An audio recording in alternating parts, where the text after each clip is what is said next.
I knew I was gonna come down here and experience something brand new with the Army National Guard, but I was left in the dark. I had zero expectations, only ambition.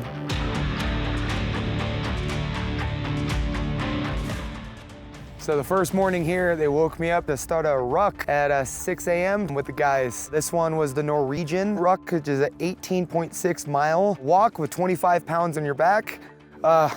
I did my best. I started with the guys, but man, my virgin feet couldn't keep up.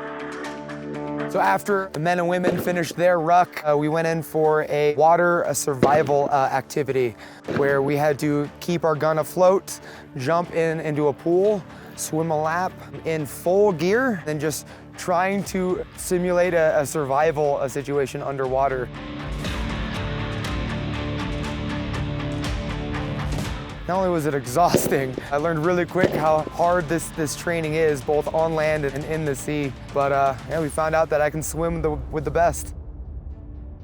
Third activity for that day, I got to walk through or shadow soldiers through gun knowledge, taking them apart, put back together, loading, reloading, just like the knowledge of both pistol, assault rifle, I mean, some heavy machinery along with Army combative medics, navigation. It was like a classroom for me. I got to learn what these guys are proficient in and intelligent in on a daily basis. It's a lot. My favorite weapon was the M240 Bravo. Fully auto. I mean, that thing is heavy duty and impressive.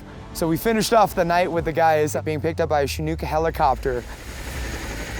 I got to ride front row, talk to the pilots. My first military helicopter ride. You cover distance fast, but it was just super smooth. Took us over to where the guys did their navigation exercise, but I got to see their living situation, where they slept, if they slept at all, and just the navigation tools. And I got to wear night vision goggles for the first time, so it was just such an incredible moment, both with the helicopter and then just seeing the amount of fortitude these guys are showing. And that was only the first day. So day 2, we woke up and they're telling me we're going on a little expedition. Like, once again, left in the dark and didn't realize that we were gonna practically do a 14er. We just, we walked up to the side of the mountain and got to a rock climbing event.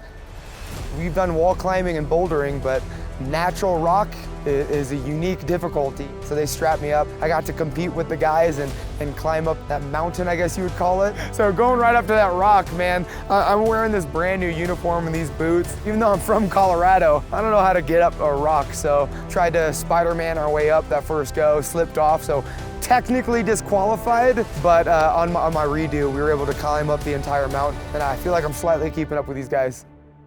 So then we're finishing up the second day with my first taste of Army food, which was such a unique experience.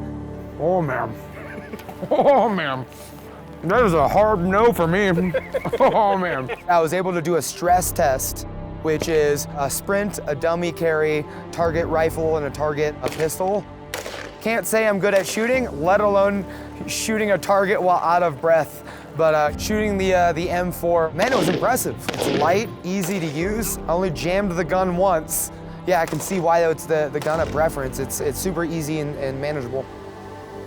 Being able to experience not only the competition, but hanging out with the guys here at the Colorado Army National Guard. It's something special out here. I think this is one of those things, if I knew about this at an earlier age, it's probably what I would have been doing. It's not only the camaraderie, it's tough. You learn all these incredible, dangerous, but fun talents, along with being able to keep like the 9-to-5 civilian weekend life, which, man, I think is just incredible. You get best of both worlds.